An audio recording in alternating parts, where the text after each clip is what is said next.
ഈ കാലഘട്ടങ്ങളിൽ, ഈ നാളുകളിൽ നമ്മളൊരു മീറ്റിങ്ങിനകത്ത് പോകുമ്പോൾ, നമ്മളൊരു കൺവെൻഷനകത്ത് പോകുമ്പോൾ, ആമേൻ, ശ്രദ്ധിച്ചോണം ദൈവമക്കളെ, നൂറുകണക്കിന് ആയിരക്കണക്കിന് ആൾക്കാരുടെ കൺവെൻഷനകത്ത് നമ്മൾ പോകുമ്പോൾ, നമ്മൾ വചനം കേൾക്കാൻ പോകുമ്പോൾ, ആമേൻ, അവിടെ ഇരിക്കുന്ന സംഘാടകർക്കോ, അവിടെ ഇരിക്കുന്ന പ്രസംഗിച്ചുകൊണ്ടിരിക്കുന്ന പ്രവാചകനോ പാസ്റ്ററിനോ ആർക്കോ ആയിക്കോട്ടെ, ആമേൻ, ഇങ്ങനൊരു ചിന്ത വരാൻ സാധ്യതയില്ല.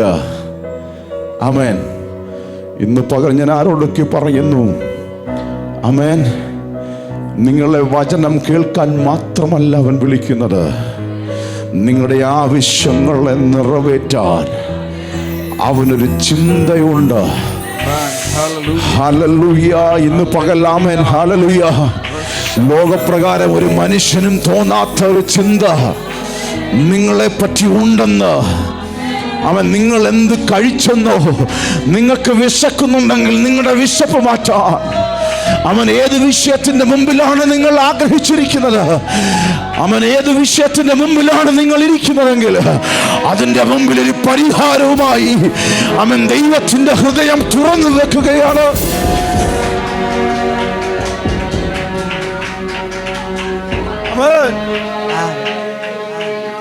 യേശുവിന്റെ ഹൃദയത്തെ അവൻ തുറന്നു വെക്കുകയാണ്. അയ്യോ, ഇവർ എന്ത് കഴിക്കും? ആമേൻ. ഇന്ന് പകൽ ആരോടൊക്കെ ഞാൻ പറയട്ടെ, ആമേൻ, നമ്മളെക്കാൾ അധികം നമ്മളെ പറ്റി അവന് വിചാരമുണ്ട്. നമ്മളെ അധികം നമ്മളെ പറ്റി അവന് കരുതലുണ്ട്. നിങ്ങളെ പറ്റി അവന് വിചാരമുണ്ട്, കരുതലുണ്ട്, കരുതലുണ്ട്. ആരോടൊക്കെ വ്യക്തിപരമായ ദൂതാണ്, കരുതലുണ്ട് അവന്റെ പക്കൽ. അതുകൊണ്ട് അബ്രഹാം ഇങ്ങനെ പറഞ്ഞത്, മകനെ, ദൈവം കരുതിക്കൊള്ളും. അതുകൊണ്ട് അബ്രഹാം ഇങ്ങനെ പറയും, മോനെ, ഞാൻ കരുതുന്നതിനേക്കാൾ, ഞാൻ നിന്റെ ലോകപ്രകാരമുള്ള അപ്പനാണ്, ശരിയാ, പക്ഷെ ഞാൻ കരുതുന്നതിനേക്കാൾ കരുതുന്ന.